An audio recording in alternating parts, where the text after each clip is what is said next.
For problem number 8, we have a spillway which controls a reservoir 4.6 hectares in area. The permanent crest is at elevation of 55 meters.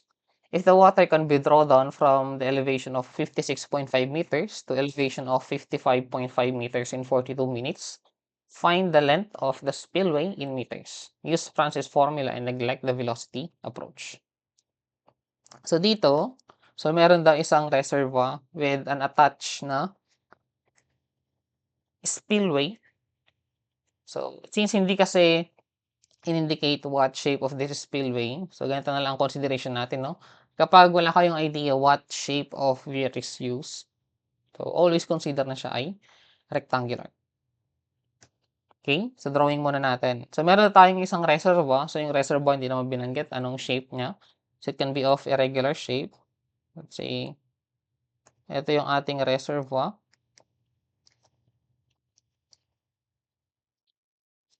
Paano ko pa siya drawing? Okay? And then, meron kang rectangular wheel. So imagine nyo na lang parang ito mismo yung ating reservoir na meron siyang area 4.6 hectares. By the way, sa hectares is denoted as HA na unit. Wherein, so lahat ng tubig ay magpo-flow out dito mismo sa spillway natin. So, kaya nga siya spillway. So, diyan mag-spill yung water natin. Okay? So, originally, ang crest height natin is at elevation of 55 meters. So, ang crest naman natin is ito mismong part na to.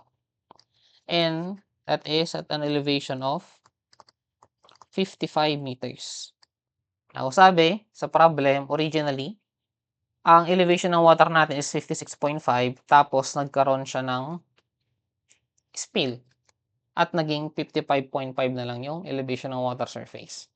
So, kung i-drawing natin yon, so ito yung original na water level. That's at an elevation of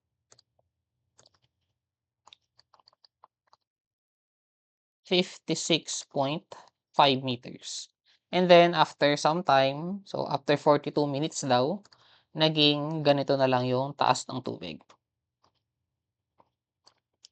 So, napunta siya or naging elevation na lang ng water surface natin is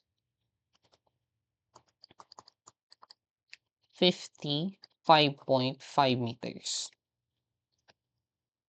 So, ito yung ating, gamit na lang ako ng ibang kulay.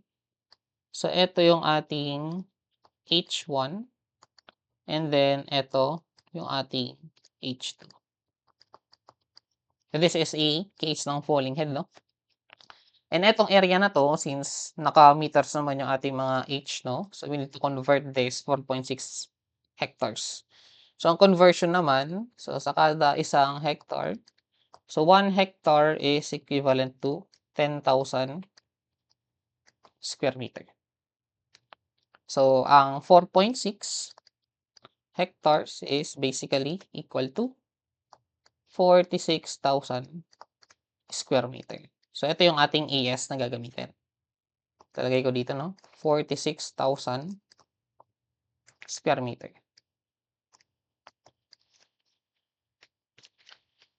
So, dito, since rectangular weir naman siya and we have a constant AS, so we can use the formula ng T. So, tinatanong kasi, find the length, tapos binigay na yung time.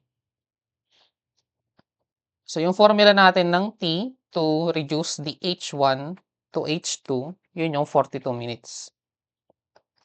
42 minutes. So, by formula, this is equal to 2AS divided by 2/3 C square root of 2G sana. However, sabi dyan sa problem, use Francis formula.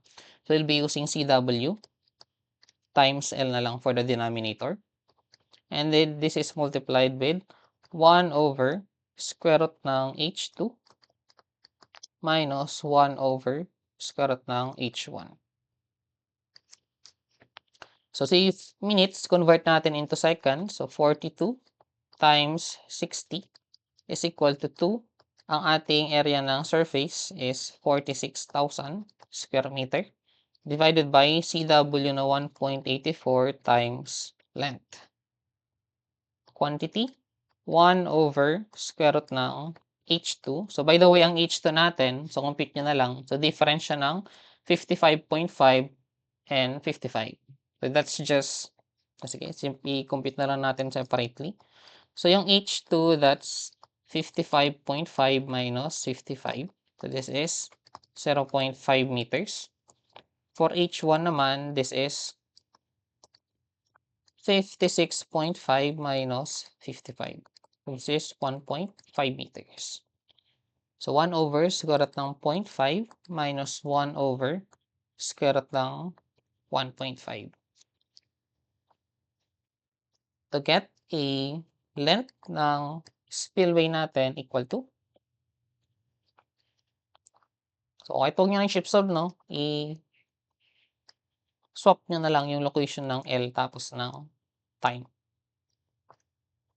So, we have L na equal to 11.859 meters. So, yan na yung length ng ating spillway. So, take note, naging applicable lang ito. So, yung formula na yan ng time is only applicable for a rectangular. Pero, kung hindi ito rectangular na spillway, so you need to use the integral na formula for the time.